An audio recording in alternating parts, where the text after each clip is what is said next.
जी लंबा में मारती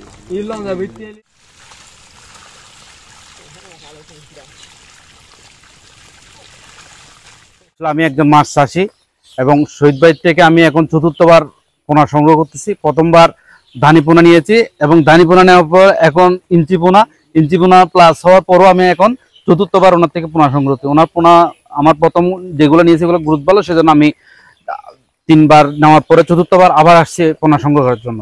উনি একজন সত্যিকারের হালদার ডিম সংগ্রহকারী এবং উনি হালদার সাথে জড়িত আছে, হালদার বিভিন্ন কার্যক্রমের সাথে উনি জড়িত আছে। সেজন্য আমার মতে উনি একজন বিশ্বস্ত হালদার রক্ষার যে কাজ আছে উনি করতেছে। সে হালদার পোনা ওনার থেকে নিলে আপনারা সবাই ভালো পোনা ওনার থেকে সংগ্রহ করতে পারবেন। সাধারণ পোনা না নিয়ে হালদার নদীর পোনা কেন নিবে? আসলে যেটা সত্যি কথা, হালদার যে মাছগুলো আছে যেগুলোকে আমরা ব্রুট মাছ বলি, ব্রুট মাছ একটা ব্রুট মাছের বডি ওয়েট হচ্ছে আপনার 40-50 কেজি পর্যন্ত। এখন একটা কথা আছে, মা ভালো তো মেয়ে ভালো হবে, এই কথা আছে না? তো হাজারিতে যে মাছগুলো আমরা সংগ্রহ করি, হাজারির ব্রুট মাছগুলোর ওজন হচ্ছে 1.5-2 কেজি বা সর্বোচ্চ 5 কেজি। তাহলে 5 কেজি যে মাছ ডিম দিবে সেটার যদি 50% 2 কেজি 2.5 কেজি হবে। যে মাছের body weight 40-45 kilo 50 kilo plus ছিল, এখন একটু কমে আসছে, তারপর 20 কেজির উপরে সে মাছের ডিম সংগ্রহ করে সেই ডিম থেকে পোনা রেণু করা হয়, রেণু থেকে পোনা করা হয়। তো অবশ্যই আপনি বুঝতে পারতেছেন যে ভালো একটা মাছ যখন ডিম দেয় সেই ডিমটা অবশ্যই মাছের ন্যাচারাল ব্রিডিং যেটাকে বলে ব্লাড লাইন, সেই ব্লাড লাইনের কারণে মাছগুলো বড় হয়। এবং এটা হালদাটা প্রাকৃতিক মৎস্য প্রজনন করে, এটাতে কোনো ধরনের কৃত্রিম কোনো কিছু নাই। আল্লাহর একটা প্রদত্ত নিয়ামত আমাদের চট্টগ্রাম হালদাতে প্রাকৃতিক ভাবে যে ডিম দেওয়া হয় সেই ডিম থেকে মাছগুলো হয়। তো সেজন্য আমাদের চট্টগ্রামের এই পরিবেশের সাথে মাছগুলো সামঞ্জস্য রেখে বড় হলে এগুলা গুরুত্ব অনেক বেড়ে যায়। সেজন্য আমি এই পোনাগুলো হালদার পোনা সংগ্রহ করছি। এবং আমার আরো ভাই পটিয়ার থেকে আসছে, উনিও নাকি আগে নিছে এবং পোনাও কি জন্য উনিও ভালো পাইছে রেজাল্ট ওনার মতো। জি, সেজন্য উনি আসছে।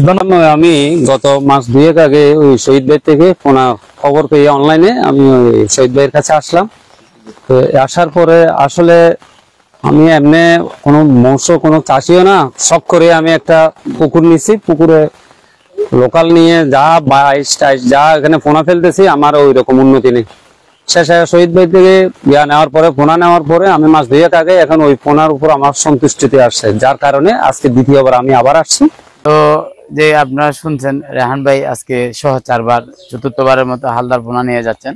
প্রথম, দ্বিতীয়, তৃতীয়বারের মাছের ভালো রেজাল্ট এবং ফিডব্যাক উনি যে পরিমাণে আশা করছিলেন, হালদার মাছের যে একটা ভালো রেজাল্ট উনি আশা করছিলেন সেই রেজাল্টটা উনি পেয়েছেন।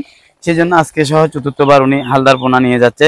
অনেকেই বাংলাদেশের বিভিন্ন প্রান্তে বসে হালদার পোনা নিতে চায়, চাষ করতে চায়, চাষের জন্য আগ্রহী।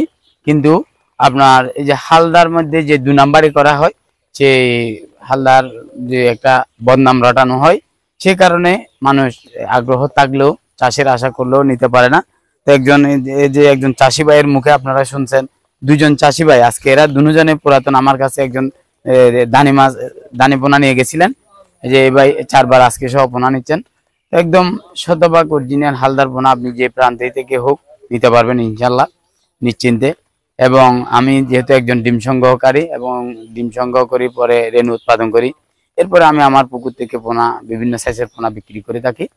তো সেক্ষেত্রে আমার এই যে আপনার স্ক্রিনে দেওয়া নাম্বারে ক্রিপশনের নাম্বার আছে, ওখান থেকে আপনি যোগাযোগ করে আপনি নিতে পারবেন। আপনি যে কোনো প্রান্তে আমাদের হালদার পোনা পরিবহন করা হয়।